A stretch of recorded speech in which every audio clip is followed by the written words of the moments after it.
You guys don't pay me enough to do this bullshit, man. Anyway, welcome back to Blue Skies. Let's jump into it because I get so tired. I'm not recording in a couple days. Holy shit, it's been... Fuck, it's been 3 days. Okay, no, 4 days, fuck. Okay, let's... We're gonna live with the pink, by the way. I think I just fucked that up earlier. Anyway. I got an idea. Okay, so it turns out I didn't figure out my problem. I restarted from the beginning.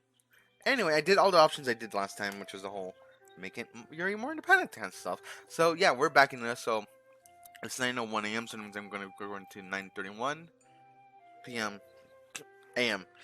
p.m. That would be way too fucking long. I'd be up here all day. Anyway, as my eyes slowly flutter open in the last vesicles of sleep leave my body, I run my hands through my hair, thinking about how my life is in the current state. Compared to how last January started, it's definitely a lot different. For one, I actually have a girlfriend now. We kissed. And it's a given we like each other, so... Why do I feel a little uneasy? Is it because I find it hard to believe Yuri like a guy like me? A clever, gorgeous, sophisticated girl like that. Self-doubt really has a thing of eating you up from the inside. No shit, man. No point in dwelling on hope. She chose you for a reason, okay? Yeah, this year has gone off to a good start. It's a good start. So let's keep it that way. Yeah, I agree. A slow smile creeps onto my face as I get on my bed and start my morning routine. This is going to be an interesting year. Well, one thing to do with that is the bitter cold. It's always freezing around this time of year. At least I have Yuri to warm me up. Her love for snuggling up indoors with a book in hand might just come in very handy. She's also very warm when we hug. Very interesting patch of wall, huh? In an attempt to hastily break out of my trance, I have a mental effort to bring myself to focus on the girl in front of me. What? Yeah, this one looks really nice. I'm just saying. Emmy giggles. Come on, this is the first time in a while that I've been early, so I want to see the look on Sakurai's face. I grin. Lead the way. I'm sorry. I am having trouble reading because, it's me. And two, I'm not recording in 4 days, so... I have not done anything Doki Doki related in 4 days, so it's going to be a pain in the ass right now. Well, maybe it's music, but other than that... How's your Christmas break anyway? Pretty good, yeah? She picked up on the happiness in my voice. And she bounces on the spot excitedly. I can tell what her next question is going to be. Oh? And why is that? Well... It's always nice spending Christmas with some friends, There's a mysterious smile on her face that puts me slightly on edge. Especially when those friends are girls, huh? And of course, the mysterious smile on her face is followed by a knowing smirk. What are you trying to say, Emmy? Yuri, hope. Wait, that's her name, right? The girl with purple hair? Yeah, why? Oh, nothing. I saw you guys together on New Year's Eve, that's all. Well, there goes my hopes of being subtle. Fuck! So, tell me everything. Thankfully, I'm certain I'm talking to Emmy. Telling Emmy everything as the classroom door swings open and Sakurai goes in. After saying that, his paper she turns to just class. Morning, everyone. Hope you all had a good break. Hope certainly did. I nudge her in the ribs. Oh, and why is that? Come on, brain, think of something. You can somehow convince a girl like Yuri like you. You must be capable. Then a lot of reading on 20th century history, so I'm in a great position to hit the ground running this semester. Hey! That's the best I can come up with. Fuck you! Sakurai doesn't look entirely convinced, but he nods. Oh? Well, she'll be answering a lot of questions that are coming up then. Fuck! He clerks and turns his face to the blackboard. Luckily, I actually do know a lot about 20th century history, so fuck yeah, I can answer this question. I glare at Emmy, only to be met by a childlike friend. The 1920s and 1930s, guys. Believe me, those are some interesting years. Oh yes, the Roaring 20s and the Great Depression. The best times of life. We're in the roaring 20s. I'm ready for the Great Depression. That's a joke! And just like that, the lesson's begun. Pogs. Sometime later, I found myself wandering down to the clubroom. As I get a little closer, I notice a familiar figure. A nervous smile works its way on my face. Good morning, Hope. Morning, Yuri. It's nice to see you again. She smiles shyly. There's no hiding the red blush that's creepy on her face. Cute. Anyway. And you, Hope. There's an awkward silence for a moment. Of course, it's given Yuri doesn't really know how to take compliment, although it's part of what makes her so endearing. Shall we go inside yet? Then, I don't know, I'm kind of hungry. She looks relieved to change topic. Yes, I was about to suggest that. It's rather convenient timing that we're both late at the same time, don't you think?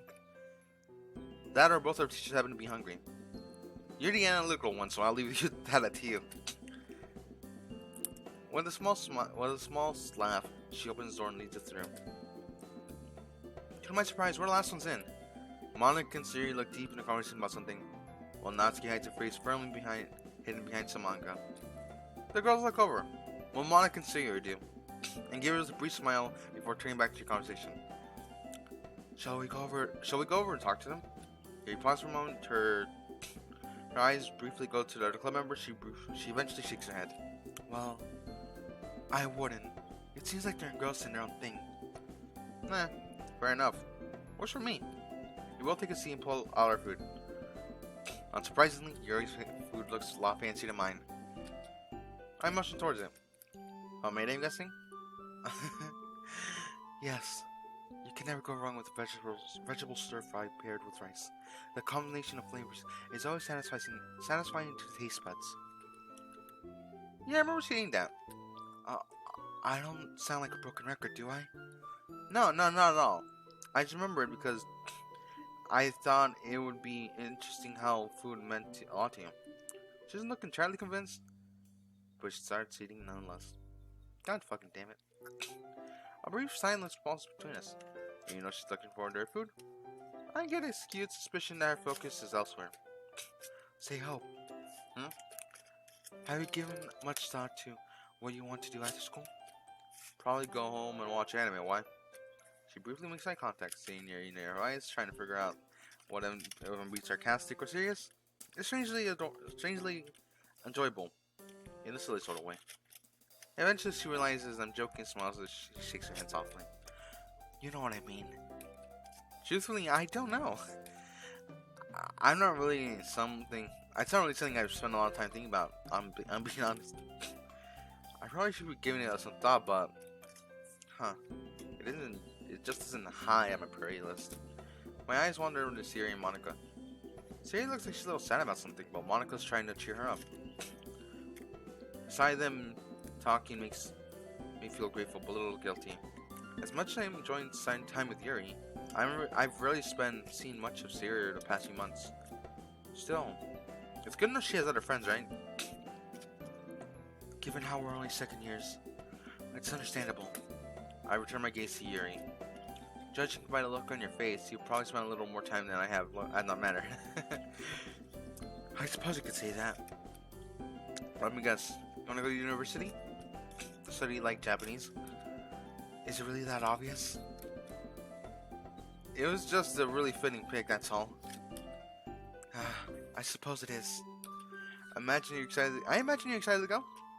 To university? Yes and no, actually. On one hand, university can be such a stimulating place. The amount of things you can learn while you're there. At high school, you're naturally limited by what teachers choose to teach, and from what I gathered, you're given much more independence as an undergraduate level. On the other hand, I've been in school for almost all my life. To make that jump, especially if I were to go for a new part of the country, well, it invokes a lot of anxiety. There's comfort that to have had in routine. I know exactly what to expect. Well, for the most part, with school. Humans naturally dislike change, and as exciting as I think higher education will be, it comes at a cost. Well, you put it that way, yeah, I can definitely see what you mean. But I think it's something we have to go through at some point, right? You know, we ain't just go straight to work after leaving school. Might as well know we're Natsuki. The position hasn't changed in slightless. Man, that manga must be really damn good. Yuri follows my line of sight. Her eyes line on Natsuki as well. Given the already thoughtful look on her face, it's hard to tell if her thoughts have changed. Natsuki's only a first year, so I suppose there won't be much sense of having this conversation with her. I don't think my post-career school plans have even crossed my mind back when I got into high school. What about Sayori? Haven't you spoken about this with her? Not really. We only began talking to one another a couple months ago, and I catch myself just in time. Mentioning Sayori and I haven't had much time to speak to ourselves because I spent so much time with Yuri would make Yuri feel bad. Well, I guess there just hasn't been the right time. Besides, she didn't respect me as someone who gave that much thought to her future. Kinda like me. Whereas someone like Monica, well, the impression is I get from her, she's probably got a plan. I check on myself. Remember how my parents used to say that my school years would flash in the blink of an eye? I had this conversation with Mom and Dad before. It was a while ago though. I think they wanted me to go to university, but I guess their plans aren't too far off. Guessing you had a similar conversation with your parents, right? Yuri? Yes, I think so. The vague, uncertain nature of her answer throws me a bit off guard for a moment. I might feel like I'm the one rambling now. But I'm not getting much time to push it as Monica suddenly turns towards us. Hey, you two. Sorry for not saying hi just now. I was just a little preoccupied. It's alright. Everyone seems to be doing their own thing, so I don't think anyone really noticed. You okay, Sayori? You look a little down when we came in. Oh, I'm fine. What made you think that? I don't know. It just looked like Monica was trying to cheer you up or something. That's how I interpreted the situation, that's all. There's nothing wrong, silly. How was your New Year's Eve? I glance over at Yuri. There's a flame blush on her cheeks. I knew really something. I look up in Sayori's face, from quizzical to understanding as she puts the two and two together. Ooh, you too. You're together, aren't you? I reach out and gently weave Sayori's hand into mine. Yeah, we are. I knew there was something going on between you two. I'm so happy for you guys. Sayori's smile is so good. It's almost borderline on insincere. That was so close, Sayori. Great. That's precisely what the club needs. Goddamn, Natsuki. Been a bitch once in a while. Lovey-dovey mushy stuff. I'm surprised you even noticed the mushy stuff, since how absorbed you are with your manga you seem to be. It doesn't block out the sound of people kissing, you know. It sounds like it came from personal experience. She tips her manga down to glare at me. I grin and raise my free hand in the comic display of self-defense. To be fair, she does have a point. PDAs are a big no-no for me. And don't worry, we'll save the physical stuff when you guys aren't around. Wait, it's because I have to restart. There you go. Merry Christmas. I forgot to skip Halloween, so I deal with that bullshit.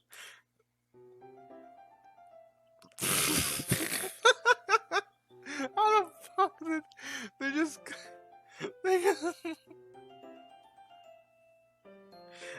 Oh, see,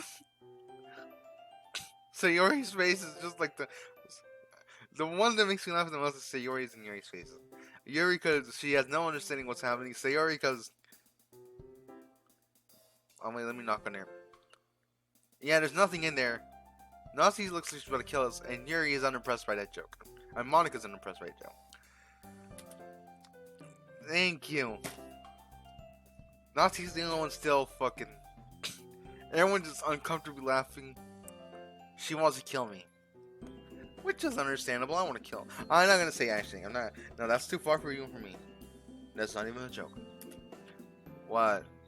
Why are you all looking at me like that? You never really think before you open your mouth, do you? I mean, I do. Not really. Sometimes. This bitch don't.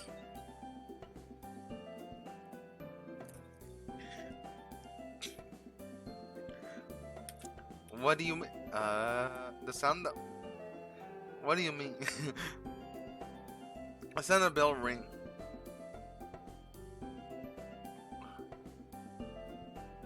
I'm sorry, I'm just easily distracted. The sound of the bell ring cuts my question short, and soon after, a sound of scraping chairs fills the air as everyone starts packing up. It's only as well we're heading towards the door do I realize why what I said caused so much awkwardness. This is why I call him a dense idiot.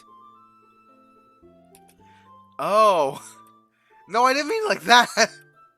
Guys. Onanika Natsuki's Yuri are they gone. That's really turning Yuri. Yeah, you know what I meant, right? My voice is cracking. I awkwardly rubbed the back of my head. Yuri. You know, you're quite endearing and you're flustered. She smiles and heads off. Oh, this game is on.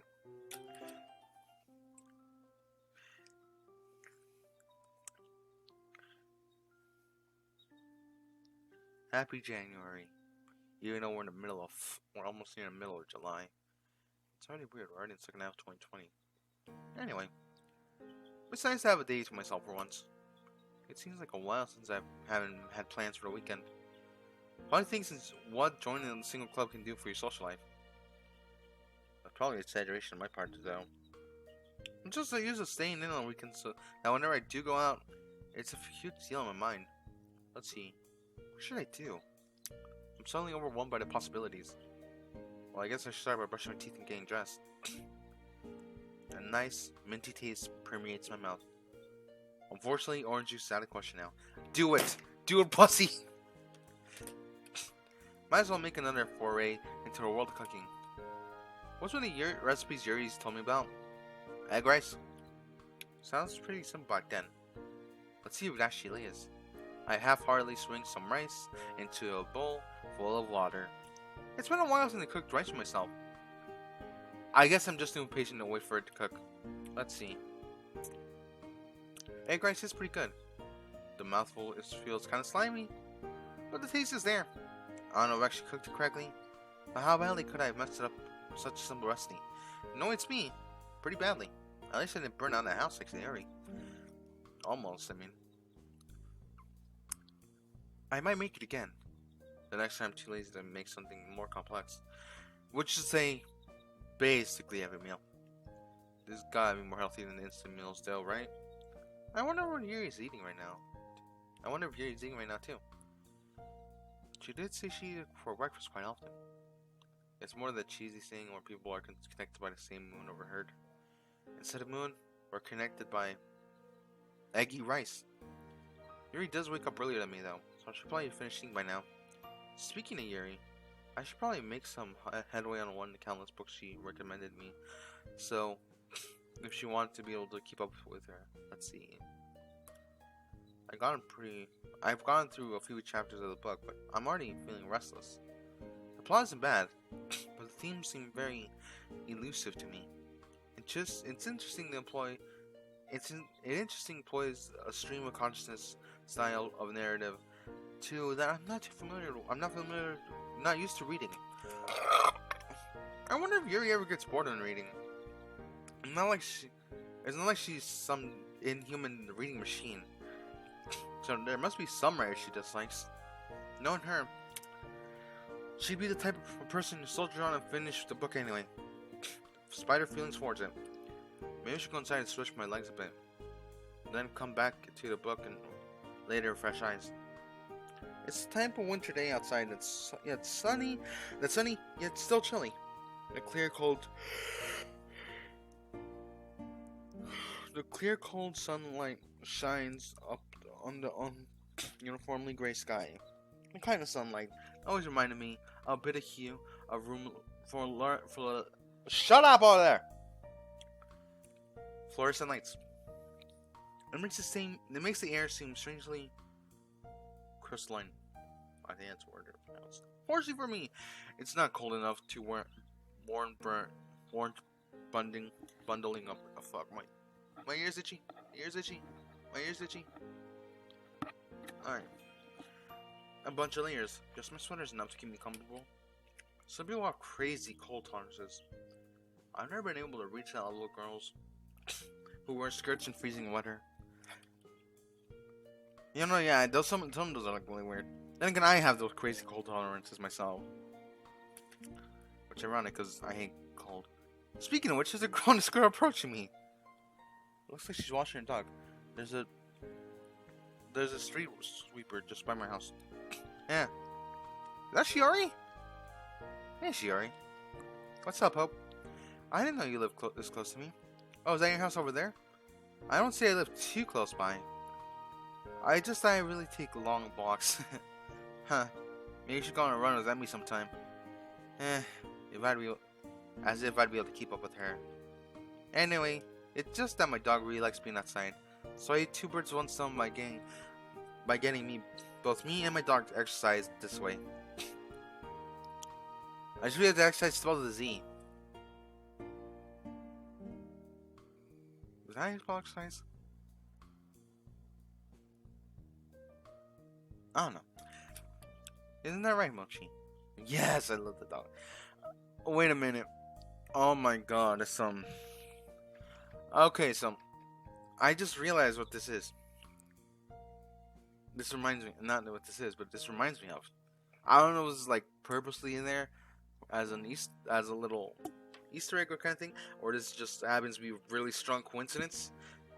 Let me do this, because... Doug. I don't remember, like, I think this is 2 years ago now, or just over a year and a half ago. I can't remember exactly, because I have the brain of a fucking pea. And before I say okay, I meant to say I have a pea-sized brain. Shut the fuck up. If you guys don't know, there's the YouTuber Minilad, and he had a dog named Mochi, who, if I'm right, was almost similar to this dog, like almost this looking, like white fluffy doggo. I can't wait. Let me look this up. I think I'm thinking that.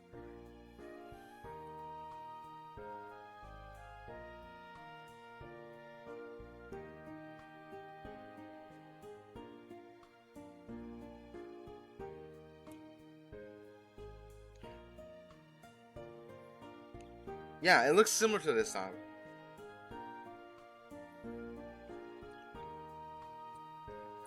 Yeah, I had to look it up. The Mochi, Minland had a dog named Mochi, who tragically died, sadly, back in...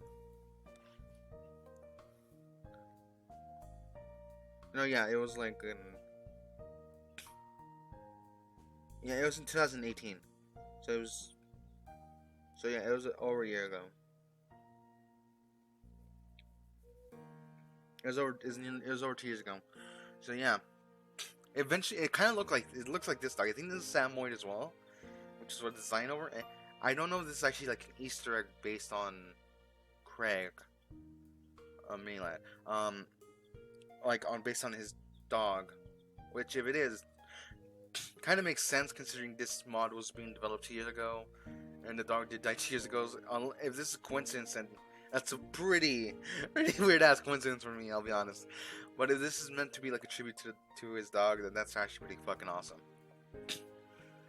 Honestly, I can't deny this is pretty fucking awesome. Anyway. Hi, Mochi. Pet. Mochi barks cheerfully in response, waggling his tail furiously. Doggo. Mochi. That's a good name. That's a cute name. It matches his looks too. He's really just a big ball of white fur. Yep. Samoyeds are pretty. You know, this is why I got the connection, because it's always there's these little things that keep on. Just not gonna look, but actually giving me more like detail on Samoyeds and all that stuff. So it's just like perverting my point that this is basically a tribute. This dog is a tribute to Maylad's dog. Anyway, Samoids look kind of like a giant blob of white mochi, don't you think? Don't they? I mean, if you squint really hard and they have terrible vision, you just don't know how to appreciate dogs or mochi. So you are far from enjoying the sunny day as well? Or are you gonna pop back into your nasty otaku then after this? Hey! I'm being fucking bullied. Well, I decided to take a walk. Hey, I do not have nasty otaku den. I want to call myself an otaku. Just because a guy dabbles in occasional anime or manga doesn't mean he's an otaku. Don't forget the video games. Okay, that's different. Fuck off. Oh yeah. Wait! Don't worry, I won't tell any girls about it. How do you know what hobbies I'm into? Look, just because I don't confiscate your manga you read in class doesn't mean I don't notice. You should be thankful you sat your chill class rep. Otherwise, next time you swap manga with your buddies, you might find yourself in huge trouble. I'm being bullied! Says the girl who wildly modifies her uniform. And just so you know, the girls I hang out with don't mind those things. Or at least, I don't think so. I'm just teasing you, Hope. Yeah. Do you have cram school or something after this? I assume that's why you're wearing your uniform out on a Saturday. Huh? Nah, just to have it for my own school. I used to go to this really pretentious private school that requires everyone to wear their uniforms outside. Like every high school student wears uniforms when they go to academic related stuff like cram school. But we had to wear our uniforms when we were just hanging out outside of school too. Something about holding ourselves accountable for our conduct both in and out of school sounds suffocating. No kidding. The headmaster has a giant stick up his butt. There's a chicken on it. Get back on the floor. I love you, but you're gonna be running around. So, are you here overcompensating for your current uniform then? Making up for those years you couldn't customize your uniform? Let's just say I'm glad that the rules are less strict at our school. Hi, Doki. Mochi suddenly barks and tugs, at least causing Shiori. Well, my bird, shut the fuck up! Anyway, causing Shiori to tumble a bit. Okay, Mochi. Looks like he wants to get going now. I'll see you at school, Hope. See you now. See ya. Mochi runs off with a struggling Shiori until it's as if Shiori is the one being walked by her dog. Well, I should probably head back to finish my book anyhow. It's night by the time I flip to the last page of the novel and snap the cover shut. That's one book down, a billion to go. Are you proud of me yet, Yuri? I'm about to contemplate warning myself for binging an anime series when my cell phone rings. Speak of the devil, it's Yuri. I'm guessing that she's not calling to praise me on my literature accomplishments. If she was, I'd be happy. Hey Yuri, what's up? Hello Hope. Just calling to say hi? Oh yes, I suppose so. Am I interrupting something? I hope I'm not bothering you. No, don't worry, you're all good. I just finished one of the books you recommended me. Oh, which one? It's that translated story about the thief who gets released from jail and becomes obsessed with people who put him in there. How'd you like it? I think I liked it overall. But it kind of made me feel a bit depressed too. How so? Well, the protagonist isn't totally moral himself. I mean, he's a thief who ends up killing people by the end. But I couldn't help sympathizing with him. He lost everything while in jail. Even his family. And he couldn't just find his way back in society. Is it true that he could absolutely help? That he absolutely couldn't help but slip back to his old ways too? I guess not. He did have a mentor give him advice, shelter and advice. Still, I found myself agreeing with him when he started to become sort of an anarchist revolutionary. I suppose you commensurated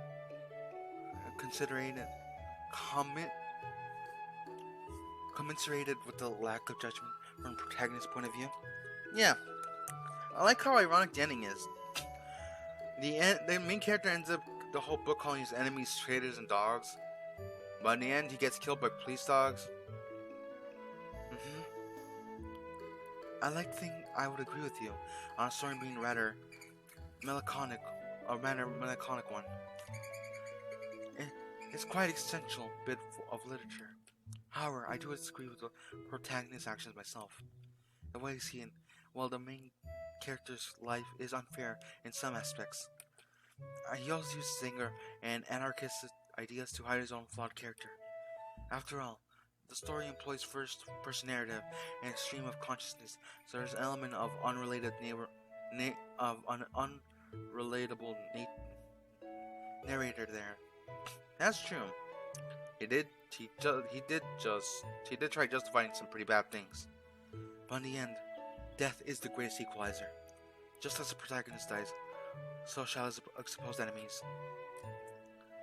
It really makes you think about the futility of life. Yeah, I don't even know what I'm supposed to say. Man, what a depressing turn this conversation's taken. You think the main character could have changed though? I mean, if you're a real person or something. Well, it's not though people are locked into certain personalities or dispositions at birth. I believe people's experiences can deeply change how they see the world. The main character has certainly had the ability to change. But all the events that happened to him caused him to become misanthropic and embittered. I'd agree with that. That kind of touches on the nature versus nurture debate too, right? Nature versus nurture. One of the biggest questions regarding the human condition.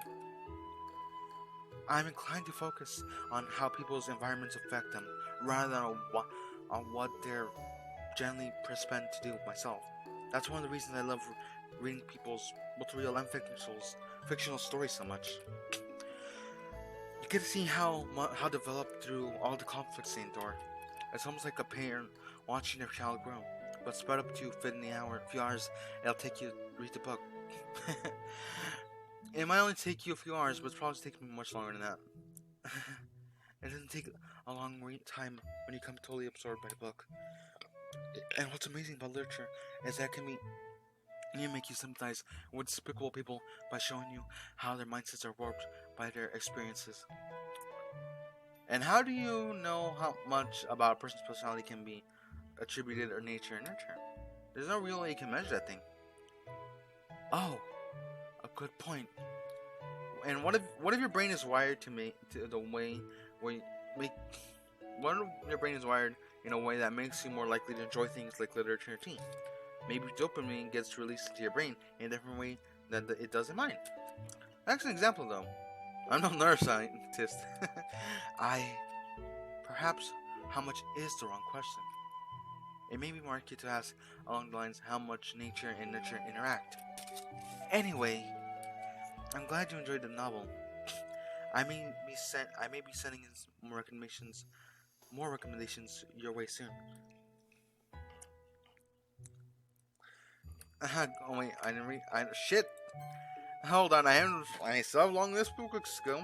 Thanks for giving me all the recommendations though. It's really helped me ease back into the literary world. Well, if you count children's books I read as kids, part of the literary world. Of course, Hope. I'm always happy to share my love for literature with others. Oh my fucking god. I can practically hear the smile in her voice. You know, it's actually the first time today that I picked up my phone to use. Do you call people often then? No. I mean, mostly easy to play games and read random posts online. Today's been real quiet for me though. In a good way. All I did is cook, read, and go for a walk. I want to talk to you. That sounds like a lovely day, Hope. It's quite similar to mine, actually. Huh. Seems like you're rubbing off on me. We both laughed a bit together. Then the gentle emergency Yuri. I wish it could last forever. I hope that's a good thing. Are you kidding me? Of course it is. My mom would kill for a daughter like you. I realized the way I just played. Good job, oh. Yuri's probably gonna hang up from embarrassment now, given how shy she is. I mean, you definitely have better grades than me and stuff. I'm sure you're simply doubting yourself. Anyway, it's getting a bit late now, so... Yeah, well, I'll talk to you later. See you at school, Hope. See ya. Smooth, Hope. Real smooth.